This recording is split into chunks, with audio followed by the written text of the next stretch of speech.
यह चीज प्रारंभ किया है और इस मुख्य अतिथि के आसन में सैकड़ों लोगों को मुख्य अतिथि के आसन पर यहाँ पर बिठाया हूँ। चाहे वो खेल के क्षेत्र में हो, चाहे वो सामाजिक क्षेत्र में हो, चाहे वो धार्मिक क्षेत्र में हो, चाहे वो साहित्यिक क्षेत्र में हो, चाहे वो राजनीतिक क्षेत्र में हो, मैंने विधायक, सांसद और मंत्री तक को मैं मुख्य अतिथि के रूप में आज सैकड़ों लोगों को मैंने बिठाया हुआ। और आज आप लोगों ने इस मुख्य अतिथि देख रहे हैं, मैं अपने आप को मुझे गर्व महसूस कर रहा हूं कि आज मैं भी मुख्य अतिथि बन गया। और ये तो हुई मैंने अपनी बात। मैं आप लोगों को बताना चाहूंगा अपना मैंने छोटा सा परिचय। मैं रानी करदेवा इस धरती इस गांव से तब से जुड़ा हुआ हूँ जब से रानी करदेव केंद्र अस्तित्व में नहीं आया। संकुल केंद्र उससे पहले भी केंद्र प्रधान पाठा है। जब मैं सबसे पहले रानी करदेव में जुड़ा, मेरी जो सेवा काल है 18 जुलाई सन 1983 को मैं यहाँ पर आया हूँ करकरा प्राथमिक शाला में।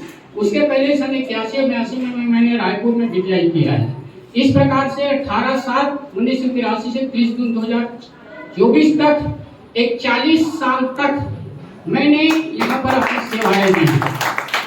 और मैं आप लोगों को बताना चाहूंगा एक चीज बहुत कम होता है, बिरले लोगों के साथ वो घटना घटित होती है कि जो शिक्षक जहाँ पर उन्होंने प्रतिस्थापना किया है, सेवा प्रारंभ किया है और एक 40 साल के बाद उसी गांव से वो सेवानिवृत्त हो रहा है। ये मेरे लिए बहुत बड़ी उपलब्धि है कि मैंने ग्राम करकरा में 18 जुलाई 1983 को सेवा मतलब यहाँ पर आया और 30 जून 2024 को उसी गांव से मतलब सेवानिवृत्त हुआ और इसी संकुल से मेरा मतलब 40 साल तक मतलब वास्ता है। तो मैं आपको ये बताना चाह रहा था कि मैं इस रानी करदेव से तब से जुड़ा हूँ जब यहाँ पर केंद्र का अस्तित्व नहीं था। तो फिर केंद्र कहाँ था? इसके जब मैं यहाँ रानी करदेव में जुड़ा तो उस समय केंद्र प्रधान पाठक होता था, हमारे सिन्हा जी ने बताया। उस समय रानी करदेव यहाँ पर केंद्र नहीं था, स्कूल तो था लेकिन यहाँ हाई स्कूल हायर सेकेंडरी भी नहीं था, प्राइमरी और मिडिल था। तो यहाँ का जो केंद्र था वो खड़मा था, जहाँ पर वहाँ के केंद्र प्रधान पाठक नारायण प्रसाद शुक्ला जी थे। और आपके करकरा का था। हाँ, रानी करदेवा केंद्र था। हाँ, खड़मा पूरा ब्लॉक में था। जी तो मैं ये बताना चाह रहा हूँ कि मैंने करकरा हो सकता है उस समय रानी करदेव केंद्र से ना जुड़ा रहा हो, है नहीं? सुनिए मैं बता रहा हूँ। तो हम लोग मतलब उस समय 2 मैंने केंद्र हुआ करता था, एक एजुकेशन का और एक ट्राइबल का। तो एजुकेशन के जितने भी डाक थे उसको हम लोग पहुंचाने के लिए गजानन प्रसाद शुक्ला के पास जाते थे वहां पर खड़वा। और ट्राइबल के जितने भी डाक थे उसको लोझर में मैंने जा करके हम लोग पहुंचाते थे। तो इस प्रकार से हमने मांग की कि भाई हमको लोझर आने जाने में और खड़मा जाने में बहुत मतलब दूरी होती है। चूंकि हमारा मतलब संपर्क रानी करदेव से है तो रानी करदेव को केंद्र बनाया जाए और रानी करदेव के केंद्र से जोड़ा जाए। और इस प्रकार से हम लोगों ने रानी करदेव केंद्र से जुड़े। और उसके पश्चात 2001 जब सर्व शिक्षा अभियान आया तब संकुल केंद्र यहाँ रानी करदेव अस्तित्व में आया। उस समय 15 संकुल विकास खंड पूरा में मैंने अस्तित्व में आया।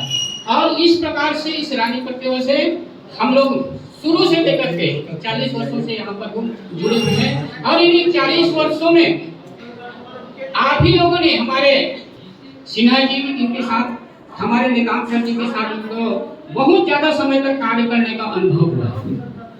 और उस समय बहुत पहले मैंने टूर्नामेंट हुआ करता था हर संकुल स्तर पर और ब्लॉक स्तर पर। और जब द्वारका में पूरा ब्लॉक स्तरीय टूर्नामेंट का आयोजन मैंने द्वारका में हुआ और उस समय वहां के मुख्य अतिथि पंडित श्यामाचरण शुक्ल जी आए हुए थे। तो उस समय यहाँ पर मंच संचालन के लिए छुरा से मदन सिंह को बुलाते थे, कोई कार्यक्रम होता था। लेकिन जब यहाँ पर पंडित श्यामाचरण शुक्ल खेल के उद्घाटन करने द्वारका में आए थे तो हमारे निकाम सर जी ने और विशेष करके हमारे मोहनलाल ठाकुर सर जी ने कहा नहीं, हमारे पास हमारे इस केंद्र में प्रतिभावान शिक्षक है सुखीराम साहू जी मंच का संचालन करेंगे। मैंने सबसे पहले द्वारका में पंडित श्यामाचरण शुक्ल का मंच संचालन किया। तो वहां से मुझको मेरी हौसला अफजाई हुई और प्रेरणा मिली जो आज तक निरंतर रूप से मतलब जारी है।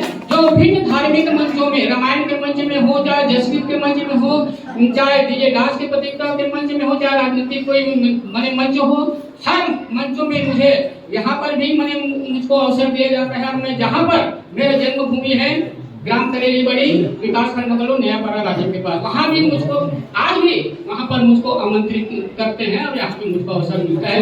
इस प्रकार से आप लोगों के सहयोग से मुझे प्रेरणा मिली और आप लोगों के आशीर्वाद से बहुत सारे लोगों को यहाँ पर मैंने मुख्य अतिथि को मैंने विराजमान करके हम संचालन किया है। तो सर जी रायल्टी संपूर्ण दे दें। बिल्कुल बिल्कुल। अब इसके पश्चात हमारे नेताम जी ने एक बात कही कि रानी परदेव में सन 1992-93 से सरस्वती शिशु मंदिर की यहाँ पर स्थापना हुई और उस समय यहाँ पर हायर सेकेंडरी स्कूल में पी.आर. साहू जी थे, कौन कहना वाले, वो सचिव हुआ करते थे और उनके भी बच्चे, निकाम सर जी के बच्चे और हमारे भी बच्चे यहाँ पर सरस्वती शिशु मंदिर में मतलब अध्ययन किए। और इस प्रकार सन 1995 से लेकर के 2005 तक मैं 5 साल तक सरस्वती शिशु मंदिर का सहायक व्यवस्थापक था और 5 साल तक मैंने व्यवस्थापक का यहाँ पर कार्य किया। और इस प्रकार से मैंने कार्य किया कि यहाँ सरस्वती शिशु मंदिर के जितने भी बच्चे हैं, हमारे यहाँ से बताए, यहाँ से निकलने वाले बच्चे विभिन्न यहाँ तक बताया कि तहसीलदार के पदों पर भी मतलब पहुँचे हैं और नवोदय विद्यालयों में बहुत सारे बच्चे यहाँ पे मतलब हुए हैं। इस प्रकार से हम लोगों ने शिक्षा व्यवस्था यहाँ पर में स्थापित की, अपनी सेवा का योगदान दिया है। और इसके पश्चात यहाँ पर संकुल केंद्र रानी परदेव में हम और हमारे जितने भी शिक्षक साथी हैं और हमारे शिक्षिका बंधु हैं, आप लोगों का स्नेह, दुलार और प्रोत्साहन मुझे मिला और आप सब वरिष्ठ जनों का शुरू से लेकर के अंत तक मुझको यहाँ पर स्नेह, प्यार, दुलार यहाँ पर मिला है। इसके लिए मैं बहुत बहुत अभिभूत हूँ।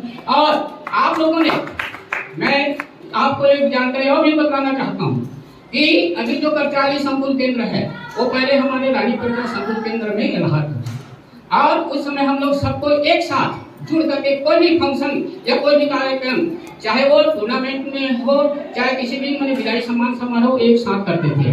लेकिन शासन की योजना के तहत यहाँ पर करचाली को मैंने अलग संकुल बना दिया गया है। इस प्रकार से हमारे कुछ शिक्षक साथी रानी परदेव से अलग होकर के करचाली संकुल में चले गए, लेकिन शारीरिक रूप से, फिजिकल रूप से तो वो लोग चले गए, लेकिन आत्मिक रूप से हम लोग आज भी एक थे। और उस समय हमारे संकुल के रानी परदेव में सभी शिक्षकों के एक हम लोगों ने बैठक बुलाई थी और बैठक बुलाई थी तो ये निर्णय किए थे, देखिए भाई शासन तो मैंने अपने स्तर पर चलता है और जैसा कि मैं आपको बता दूं, शासन की जिस प्रकार से नीति नियम है उसको हमको फॉलो करते ही हैं, लेकिन जब भी इस मैंने कार्यक्रम रानी परदेव करचाली का संयुक्त हो, चाहे वो मैंने टूर्नामेंट हो, चाहे किसी भी हमारे वजह शिक्षक सेवनित होता है, विदाई होता है, तो हम सब दोनों संकुल मिलकर के एक साथ उनका विदाई सम्मान समारोह करेंगे, ऐसा मैंने निर्णय हुआ था। और उसी का मैंने निर्णय इसके लिए गरिमामय समारोह में आप सब यहाँ उपस्थित हैं। मैं ये चाहता हूँ कि ये जो परंपरा है रानी परदेव संकुल और करचाली संकुल की परंपरा हमेशा हमेशा के लिए मुझे कायम रहे और आप सब शिक्षक साथी आत्मिक रूप से स्नेह भाव से एक संकुल परिवार की तरफ जुड़े रहे। मृत्यु एक दिन निश्चित है। उसी प्रकार शासन का भी एक नियम है, जो शासकीय सेवा में आया है उसको एक न एक दिन सेवानिवृत्त होना ही पड़ेगा। आज हमारी बारी है और कल आप सभी लोगों की बारी है। आप सब लोग भी शासकीय सेवा में आए हैं और आप सबको इसी मंच से आपको सम्मानित किया जाएगा। आप जब शासन के द्वारा निर्धारित 65 वर्ष की अधिवार्षिकी आयु पूर्ण होने पर हम सबको और आप सबको, जिस प्रकार से हम सब आप लोग शासन की सेवा से मतलब यहाँ से निवृत्त हो रहे हैं, उसी प्रकार आप सब लोग भी शासन की सेवा से निवृत्त हो जाएंगे। लेकिन सिर्फ शासन की सेवा से निवृत्त हो रहे हैं, लेकिन मैं यहाँ समझता हूँ आपके दिलों से हम लोग निवृत्त नहीं हुआ। निश्चित रूप से आप लोगों के जो दिए हुए स्नेह है, आप लोगों के दिए हुए प्यार है, आप लोगों के दिए हुए दुलार है, निश्चित रूप से हमारे साहू सर जी, तोमर सर जी हम अपने दिलों में संजो करके रखेंगे। और आपको आश्वासन देना चाहता हूँ, क्योंकि मैं यही ग्राम में निवास करता हूँ, आपको जब भी हमारी आवश्यकता पड़ेगी, आप जब भी याद करेंगे, बिल्कुल हम एक फोन से आपके समक्ष हाजिर हो जाएंगे।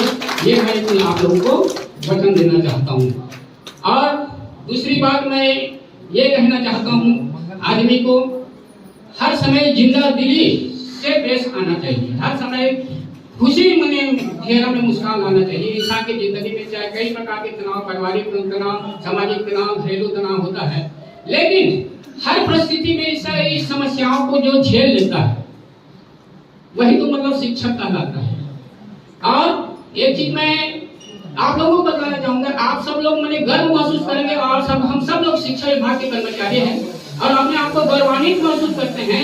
यदि कोई दूसरे विभाग से, चाहे वन विभाग से हो, राजस्व विभाग से है, यदि कोई या कोई अन्य विभाग से, ध्यान विभाग से कोई कर्मचारी अधिकारी सेवानिवृत्त हो जाता है, लोग उसको कुछ दिनों के बाद, महीने वर्षों के बाद उसको भूल जाते हैं।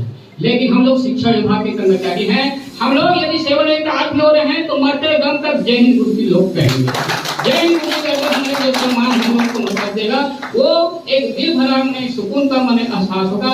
ऐसे घर में बच्चों का जीवन भविष्य सुगढ़ बनाने के लिए हम सब लोग प्रयासरत हैं और आप लोग सब लोगों से भी निवेदन है कि बच्चों के भविष्य बनाने में आप सब लोग मैंने पूरा तन मन धन से आप लोग जुटे रहेंगे और हर परिस्थिति में अपने आप को खुश रखेंगे।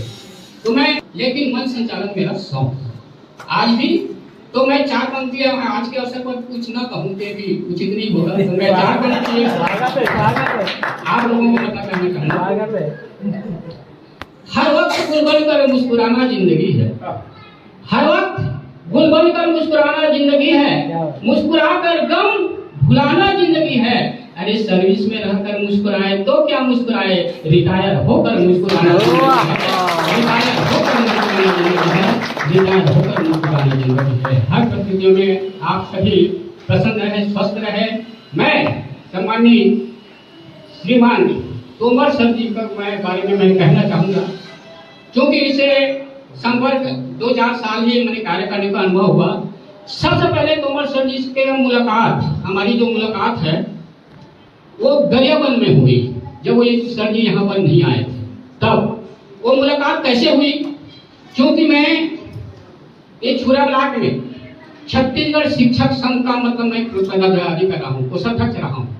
छत्तीसगढ़ शिक्षक संघ से हम लोग आजीवन मतलब जुड़े रहे और हमारे तोमर सर जी भी जब यहाँ आने से पहले मैनपुर ब्लॉक में थे, तो तोमर सर जी भी छत्तीसगढ़ शिक्षक संघ के रूप में वहां पर जुड़े हुए थे। तो चूंकि छत्तीसगढ़ शिक्षक संघ मैनपुर के अध्यक्ष थे और हम लोग छुरा ब्लॉक के अधिकारी थे, तो जब छत्तीसगढ़ शिक्षक संघ के जिला स्तरीय कार्यक्रम होता था, कहाँ, जिला स्तर पर गरियाबंद में, तब हम लोग छुरा से वहां जाए थे और मैनपुर से तोमर सर जी भी वहां पर आए थे, साईं मंदिर गरियाबंद में। तब उसी दिन मैंने तोमर सर जी से हमारा इनका मैंने परिचय हुआ और उसके बाद तोमर सर जी का यहाँ पर आना हुआ। तब से मैं तोमर सर जी को मतलब जानता हूँ और तोमर सर जी के बारे में भी मैं क्या कहूँ, वो लोग कर्तव्यनिष्ठ रहे हैं और शासन की योजनाएं, बहुत सारी योजनाएं होते हैं जो शिक्षकों के अनुकूल नहीं होता।